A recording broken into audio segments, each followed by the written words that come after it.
वो हिंदू लोग बाहर निकाल रहे ना देश से। किसे? हिंदू लोग मुसलमान को। 19 जनवरी 1990 आधी रात को अचानक से पूरे कश्मीर की लाइट चली जाती है, केवल मस्जिदों को छोड़कर। तभी उन मस्जिदों से ऐलान होता है कि ये कश्मीर हम मुसलमानों का है और मुसलमानों की इस धरती से इन कश्मीरी पंडितों का नामो निशान गायब कर दो। ठीक 2 दिन बाद पूरे कश्मीर से केवल 2 आवाजें आती हैं, गोलियों की, दूसरा बच्ची और औरतों की चीखों की। मुझे बहुत बुरा लगा जब मैंने आसिफा की कहानी सुनी थी। मुझे नींद नहीं आई, मैं पूरी रात ये सोचता रहा कि अपने इस गुस्से को अपने शब्दों में कैसे उतारूं। सुबह लोग सोकर नहीं उठे थे और 5 बजे सड़क पर मैं उस बच्चे के इंसाफ की वीडियो बना रहा था, लेकिन मुझे समझ नहीं आया कि पूरे कश्मीर में उन लाखों हिंदू कश्मीरी पंडितों की जो चीखें थी वो इस सेकुलर भारत को क्यों नहीं सुनाई थी। जिस तरह बाबरी मस्जिद को गिराया गया करोड़ों हिंदू की तरह, मुझे भी वो तरीका सही नहीं लगा। लेकिन जब कश्मीर में हजारों मंदिरों को तोड़कर उनकी दीवारों पे ये लिख दिया गया कि यहाँ एक बार पेशाब जरूर करें, हजारों मंदिरों पर सेकुलर भारत में सेकुलर सरकार के सामने किसी को कोई फर्क नहीं पड़ा। सरकारें नाम बदल रही थी और हम सरकार को गाली दे रहे थे। जब ताजमहल की बात हुई तो समझ नहीं आया क्या चाहते, लेकिन भाई साहब यकीन करना भारी हो गया जब देश के 2500 गांवों का नाम बदलकर उन्हें एक इस्लामिक नाम दिया गया। उस ताजमहल के लिए लड़ रहा था जिसे बनाने के बाद कटने वाले 20,000 हाथ हिंदुओं के, तो उस औरंगजेब ने जिसे हिंदू और सिखों के खून के नदी बहा दी, किसी को क्यों फर्क नहीं पड़ा जब आजाद भारत की रोडों का नाम एक ऐसे इंसान के नाम पर रखा गया। भगवान कसम, ये आज नागरिकता कानून आया तो पता चला ये भारत सेकुलर देश है। मैं भूल गया था कि बंटवारे के टाइम 1947 में तो संविधान था ही नहीं।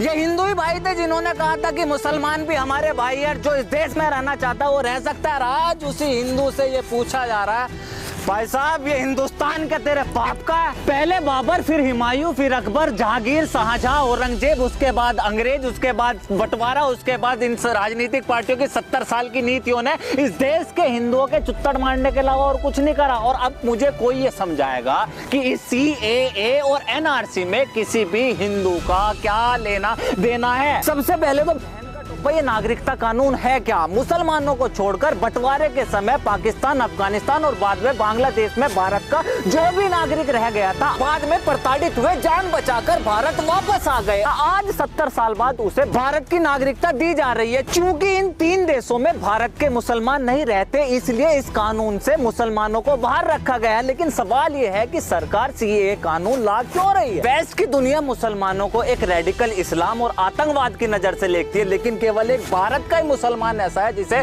सख्त तो क्या कोई उंगली नहीं उठा सकता। भारत का मुसलमान पूरी दुनिया के मुसलमानों के लिए एक मिसाल है। लेकिन 26/11 का हमला हुआ और सारी कहानी बदल गई। 26/11 के हमले में लेकिन भारत का नहीं, पुलवामा के हमले में था लेकिन भारत का नहीं, उरी और पठानकोट के हमले में मुसलमान था लेकिन भारत का नहीं। ऐसे बहुत से दंगे थे जिसमें हिंदू का नाम था लेकिन वो हिंदुस्तानी नहीं था। फिर कौन है ये लोग जो भारत में रहकर यहाँ के मुसलमानों को बदनाम कर रहे हैं? कौन है ये लोग जो हिंदू नाम रखकर हिंदुस्तानी न होकर फिर भी यहाँ दंगे मचा रहे हैं? ऐसे ही लोगों के लिए ये सरकार NRC ला रही है। जो भी भारत का नागरिक है, खास करके मुसलमान भाई जिसे इन जिन्ना और नेहरू की औलादों ने डराया हुआ है, आपको किसी को भी NRC से डरने की जरूरत नहीं है। इन कांग्रेसी और ओवैसी जैसे लोगों ने एक बात कह दी कि सरकार आपसे डॉक्यूमेंट मांगेगी जो आपके पास नहीं है और ये आपको देश से बाहर निकाल देंगे। इतना सुनते ही आप लोग सड़कों पर उतर आए। इस देश के एक भी मुसलमान, लिबरल, सेकुलर ने इस विपक्ष से ये नहीं पूछा कि ऐसा वो कौन सा डॉक्यूमेंट है जो हिंदुओं के पास और आप मुसलमानों के नहीं है, क्योंकि NRC तो हिंदुओं पर भी लागू होगा। 70 साल तक इस सरकार ने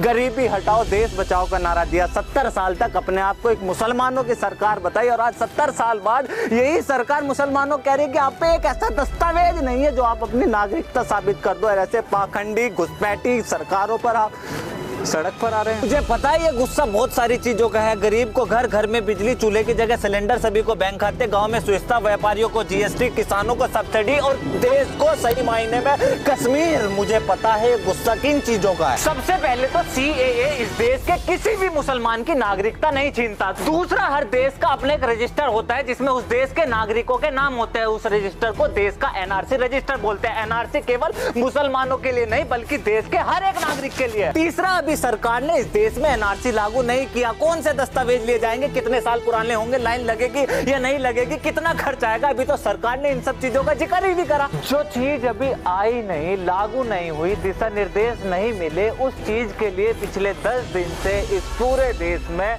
हंगामा हो रहा है। और वजह, हिंदू राष्ट्र बना रहे हैं, मुसलमान को बाहर निकाल रहे हैं। निकलेगा, भारत में आया हुआ हर एक घुसपैठी निकलेगा। अगर कोई भारतीय लाइन में लगा तो वो इसलिए नहीं कि वो नागरिकता साबित करेगा, बल्कि हमारे बीच चलते फिरते ये भारी आतंकवाद को बाहर निकालने के लिए लाइन में लगेगा। और लाइन में लगने का डर उसे होता है जो तारों के नीचे से आते हैं। मैं वो हिंदू हूँ जिसकी माँ शंख की आवाज पर उठती और अजान पर घर में रोशनी करती है। मैं वही हिंदू हूँ जिसे आप पूछ रहे थे कि हिंदुस्तान क्या तेरे बाप का है। This is Alok Kumar from talk, see you next video. जय हिंद।